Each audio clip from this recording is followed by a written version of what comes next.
There we go. Well, happy Friday, good kids. This is Tracey Lawrence for the Good Kids Club podcast.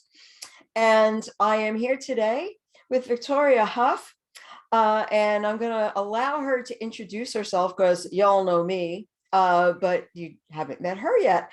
And we're going to talk about how to find your happy place, because I hear this from caregivers a lot. They get so wrapped up in what they're doing for everyone else that they just don't have the time or the energy to investigate things that they can do to make themselves feel good and to connect with the happiness that I believe as humans we are all entitled to. So Victoria, tell our audience a little bit about you and what you do. Thanks. And thank you, Tracey. And thank you, good kids. I'm glad to be here with all of you on this Friday.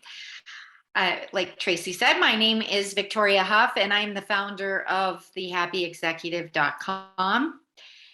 So I enjoy working with people to help them get happier and get better results in their business. But as I think most of us agree, that if we are not happy on the inside or we're not happy in our lives, that we will see that in evidence, all around us. So it's very important. Yes, finding ways to be content, or at least find ways to deal with the stresses of life. Go a long way toward preserving our health and allowing us to have the attitude necessary to do all the things we need to do. That's right. So yeah, and when I was caring for my mom, I shared this with a friend of mine recently because he's going through a health situation. He injured his knee, rescuing people. Oh. During the flooding that we had during the tropical storm Ida. Wonderful person, and lately he's taken to saying, "I'm old. I feel old." And what I wanted to say to him is that you're not old. You're playing hurt.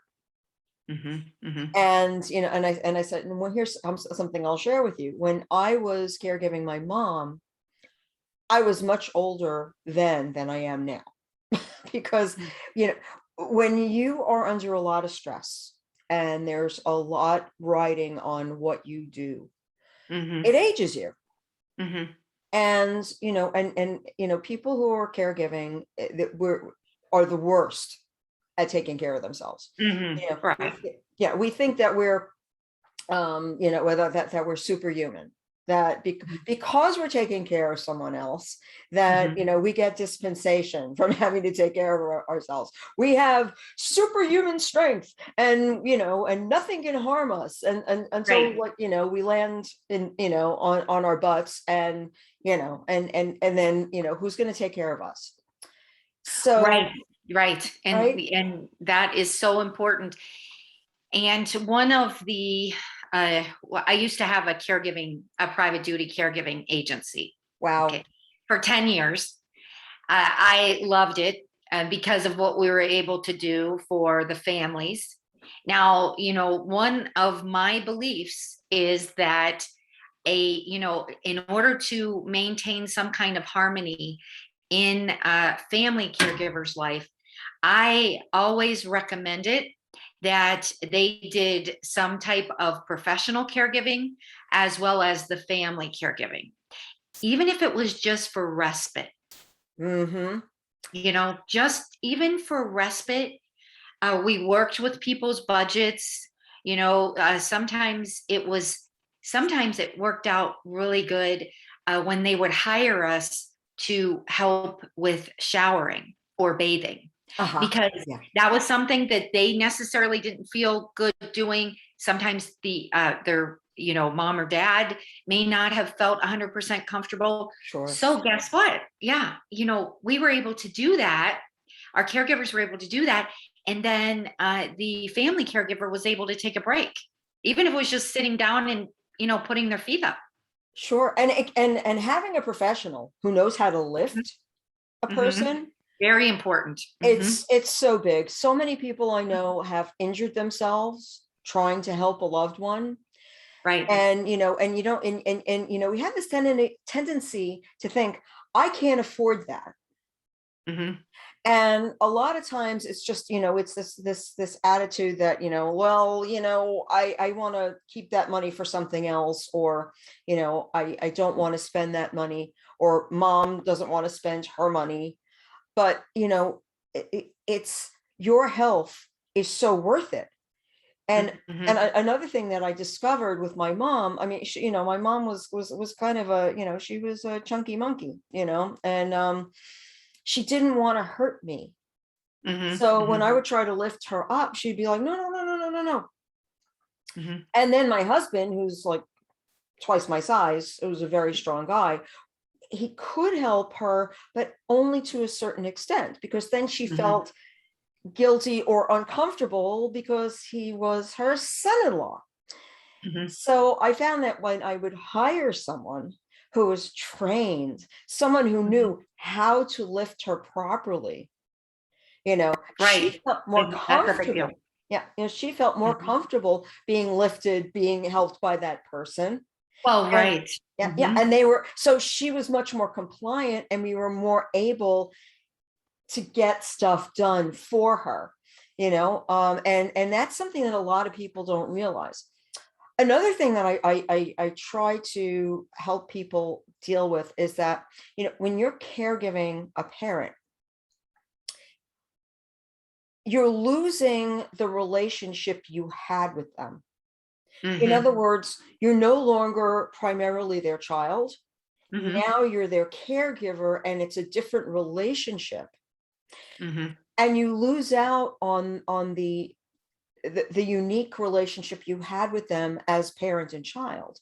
Mm-hmm. And when you bring a professional into the mix, then you can recover that relationship. And for a lot Right. of people, Absolutely. Mm-hmm. right, You that's can. so important. And yeah. So did you? No, I was just thinking, I just was taking a breath because I got excited. I wanted to say, so sorry, I wasn't trying to help make you finish your thought No, early, no, no, Tracy. no, Please no, forgive no, me. it's fine. Yeah. But I wanted, there were a couple of things I wanted to say is one of the things that saved me, that was my saving grace when I cared for my mom and my dad. Now, I wasn't full, just as a disclaimer, I wasn't like full time. I went back home. I'm originally from the East Coast, West Virginia, and I went there as much as I could. So when I was there, my mom was sick, and we didn't know what was wrong with her for like 30 days. It was a terrible, terrible 30 days.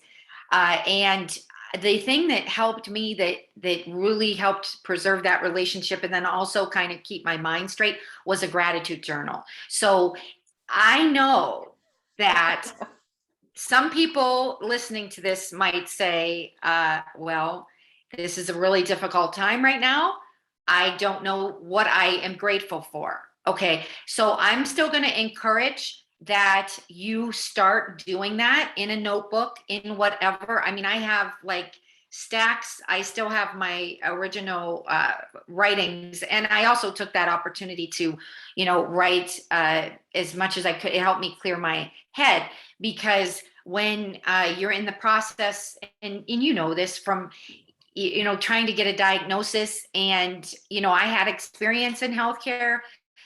However, this was still very stressful, because like you said, the parent child relationship, like even thinking that my mom wasn't going to be around just Mm. freaked me out. Mhm. And I was in my 30s then. Like Oh, she was like my best friend, so we had a really great relationship. I'm adopted, and it didn't matter that we weren't like blood related. I sure. just adored her. So part of it was my own anxiety, because I was scared of losing her. But the gratitude journal, helped me keep my thoughts. I also used that, like, I would use that as documentation for, when the doctors came in. So then I could talk knowledgeably, or I could remember their names. So I would encourage them. That would be one of the action items that I would encourage your people to do. Even if they just, even if they say, okay, well, today I'm grateful that it's sunny outside, because, and I would encourage them to do it every day, because here's what you'll have at the end.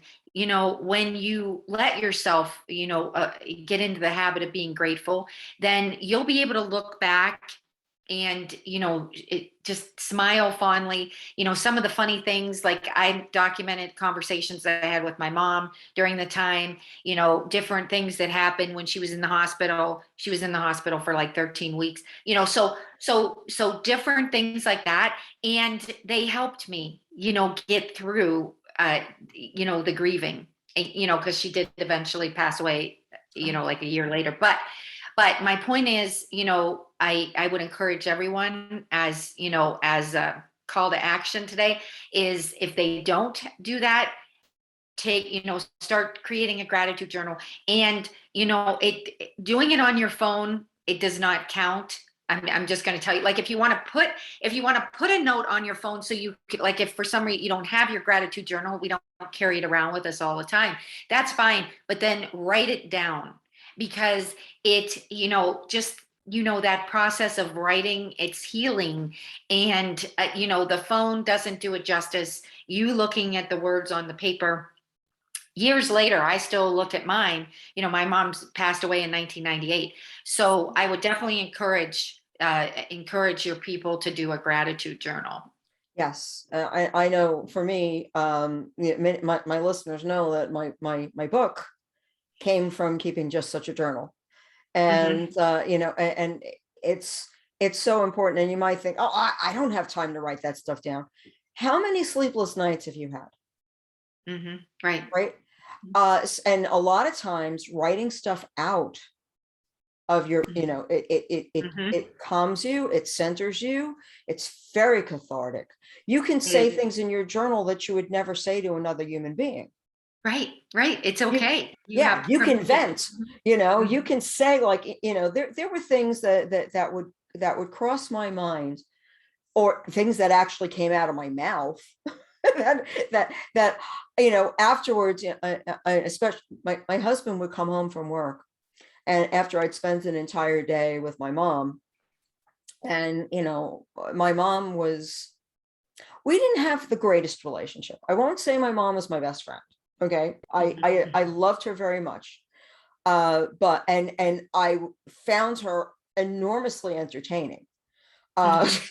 but but she had a way of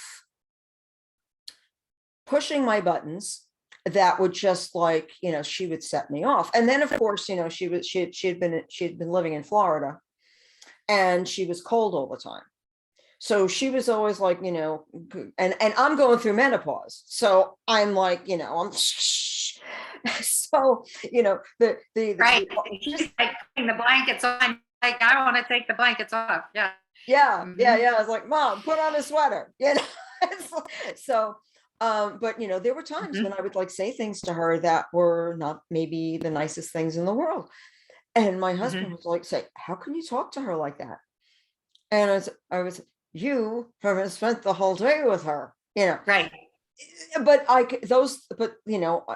over time, I would like be, I was less edgy when I was able to put that stuff out on paper, because Hmm. it's just very cleansing. You get all that stuff out of your system, and then you can take a look at it later, and you can learn from it, and you can recall it. There's so many things that happen in the heat of crisis and in the heat of caregiving that and it all gets jumbled together. you know Hmm. your mind isn't as sharp, because you're having to think for two people at least. Right. Absolutely. Hmm. And so many things happen, and it's like, there was a phase where my mother was like in 5 different facilities Oh, in a few gosh. short months, because Yeah. she had just like a major crisis, where she went from my house to assisted to the hospital to rehab to a psychiatric hospital. I was just and to have to deal with all those different places and people and diagnoses and medications, and Overwhelming. it really truly is. And and look, I don't, I'm not looking for pity or something. I'm saying I'm here today. I survived it all because I was very organized, because I was meticulous about my paperwork, and I kept track of everything. And when I finally had that epiphany that I had aged like 10 years in one, I just said, okay, I'm done. Once I put my mom in assisted, I made a promise to myself to start taking better care of myself, and I did. And I went on a health regimen. I lost lots of weight. I was exercising and eating right and all that stuff. And, and while I wasn't, hands-on caregiving her, and I want people to understand this is a very important point. Many people think that once you place your parent in a facility, that you're not caregiving anymore. You're wrong. Okay. You're still caregiving them. You're the quarterback of the team. You're making sure everybody's doing their job. You're calling the plays. So, if you say that you're not a caregiver anymore, you are doing yourself a disjust. It's not just to consider yourself that way, an injustice. Thank you. It is, yes, absolutely. It's more important, actually. I think it's more important, when they're in the hospital, when they're in a facility, it's even more important because you have more people involved, which means that the margin of error increases. Yes. The more complex something is, the more things there are to go wrong. Yes. Right.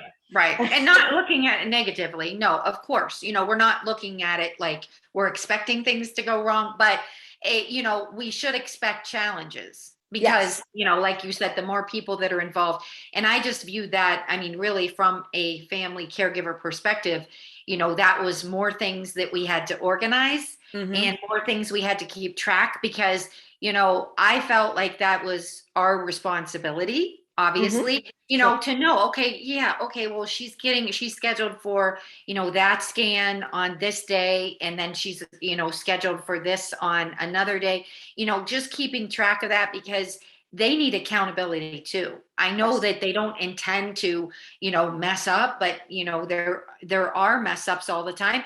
And if your loved one has, any kind of even, acute memory issues, even if it's just temporary, fleeting, whatever, they might have a UTI and they may have, that onset of dementia, which was so common with people.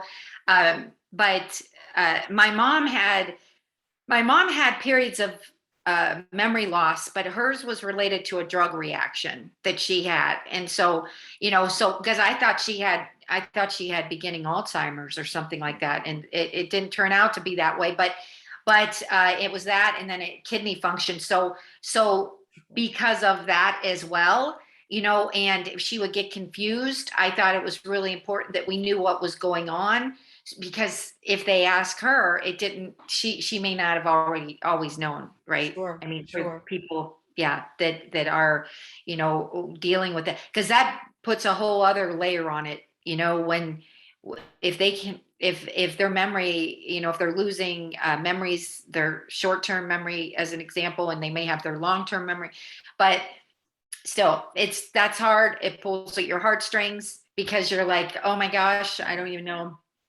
if she knows me anymore, or he knows me anymore. So yeah. And to your point, a lot of times, when a loved one is in a compromised situation, they present with cognitive decline. Yes. and we think we're, now we're, oh my God, we're in a new phase, and this is, I'm going to have to deal with this now. And sometimes it reverses because Oh, it's absolutely. Hmm. right. Hmm. And I wasn't that lucky. So, Oh. when my dad, his came on so suddenly, and it was because of a healthcare crisis. Hmm. And I thought, well, I really hope that this is temporary, but it turned out to be permanent. Mm. But it is it's a roller coaster. No, And I know. Terrible. my brother's mother-in-law was hospitalized for a broken leg, Hmm. and she was in rehab, and she presented with cognitive decline. And Hmm. everyone was freaking out because this lady was so sharp, and she was so independent. Hmm. And it was a very scary phase, but her memory actually returned, because it was like her condition was so compromised, so heavily compromised for a period of time, and as she got better, her memory came back. That's good. So Mhm. yeah, so but that was, you never know with these things. No, you don't. So that's why you have to, you have to be present, right, in the moment. You have to, if they do have memory issues, you have to welcome and, be on the lookout for lucid moments, because they do happen. Oh Most of the yeah. cases they do, and most of the cases that we handled in our agency had to do with some kind of memory issues, just because that is the most common. I mean, we of course had other health issues too, but that was the most common. And so I would always encourage the family members, to obviously, to get some additional training, to get some help, because so many of them would be very frustrated, and they didn't, if they weren't ready to receive, what was going on with their loved one, they would get very bitter. Mm-hmm. Yeah, Yep. and they would say things like, oh my gosh, I mean, come on, and they would vent obviously to me when I would go there for a visit, or if I was there at the beginning, to do a consult. But they would say, oh, come on, I mean, how many times do I have to tell her that I already loaded the dishwasher? Or, how many times? But that's difficult, because they always saw their mother or their father or their loved one as the one that had everything, organized. Yeah. And so no matter who told them, or the doctor, or anyone else, it was very frustrating. So really, I encourage everyone to take 100% responsibility for what their role is, what I'm saying, or what they Yes. want their role to be. Yes. Because it's frustrating, and it pulls, it can be, as very emotional. It can, Mhm. be frustrating, like I said. But if you don't take responsibility for yourself and your own actions, everyone around you is going to be, suffering as a result of that. Yeah. Yes. Yes. I also, I advocate for people to become a team member. You know, you want to partner with people who can help you, and you want to Right. try to find the right professionals to be able Hmm. to help you through. Dementia care is a very specialized thing. Hmm. Most people don't understand it. Hmm. For instance, it's very common for someone with dementia to forget that someone that they love has died. And they'll Oh, right. ask you again and again, Mhm. where's my husband? This was a big deal with my mom. And when cued, she would remember Mhm. that he was Mhm. gone. But you want to be careful, because if you keep reminding them, then all you're doing is making them upset for a period of time, Mhm. and then they forget again. So, and then you get frustrated, and you're upset because you're having to recall Mhm. and bring up your emotions around it. So there are more productive ways to deal with it, like redirection. Okay. I always like to say, don't correct, redirect. Right. Mhm. So when your parent asks about their deceased loved one, you can say, hey, remember that time daddy said this, and Mhm. like recall a funny incident from the Mhm. past, so that Mhm. you can share a memory of that person, so that you're making a more positive event out of the Right. question, instead of making it like, this crashing, soul crushing situation where you feel like you have to remind them that the person is dead. You can like help them to recall that person from a time when they were, we're part of the family and enjoying each other. And so, it's another way of thinking about it. It's another way of, and then you're happier, right? Because Right. you're reliving more Absolutely. You're pleasant, happier. yeah, Mhm. you're reliving more pleasant memories and connecting with something that you can all enjoy and appreciate and feel gratitude for. Absolutely. So, and that's like you said, finding your happy place. We can make a summary at the end, because I just had three things, that I wanted to share with them as far as finding their happy place. So Sure. hopefully they'll choose one, Okay. and be able to do, be a little bit happier in the process. But I think that uh, the when we talked about admitting a person to a facility. Mm. Now that didn't happen that often with the client base that we had, but it did happen a few times. And one of the big adjustments that I noticed, Tracy, was when they had memory issues, especially, then the people around them weren't aware. They would also trigger, like if they weren't redirecting, they could trigger the memories that would put them in a sad place. Okay. Mm. Hmm. So, what we did with those patients is when we were helping them transition, because the families still kept our caregivers on so that they could just still have some kind of continuity, because they had been with them for years in some cases. So, we would make a sign and hang it, because then they had all these different professionals coming in, at the assisted living or the nursing homes. Uh-huh. And then we could cue them as far as what not to talk. And usually it was only one thing. Like this one particular patient, she would get so upset if she knew or someone told her that her sister passed away. And so so that would be like an off limits kind of thing. We would put that there, and that helped, because she was still very verbal, and she would ask questions even though didn't make sense sometimes. And so that was one of the ways we were able to help them transition. That's great. That's great. Yeah, yeah, and knowing the loved one, and knowing like what their triggers are, and um what their the pitfalls, what to Right. avoid. And Absolutely. yeah, and then and it's also it's understanding the disease, Hmm. especially for family members. I had a woman come on my website once, and who asked me a question. She's like, you know, my mother lives by herself, and we have closed circuit TV cameras all over the place. And she keeps claiming that people are trying to break into her house, and we know that they aren't. Hmm. So how can we persuade my mom that this isn't happening? And I wrote back to her and I said, honey, your mother doesn't need persuading. She needs care. Hmm. Hmm. Because what they're not understanding is that you can tell your mother something from today till tomorrow, Right. but Right. what's going on in their mind is as real to them as you are, or Right. anything you say to them. Hmm. So, you're not going to be able to dissuade her. And, so rather than try to dissuade her that something's happening, you're going to have to think of another living situation, because she can't be alone anymore.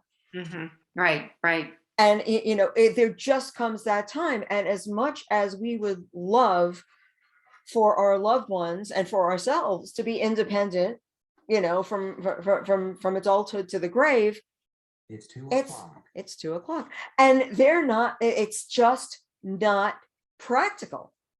For a lot of people, there just comes a time when they can no longer be independent, when things start happening, when things start when they can no longer rely upon their mental faculties to be able to cope with their daily living, you have to get involved, and you have to like start asking questions before they get to that point.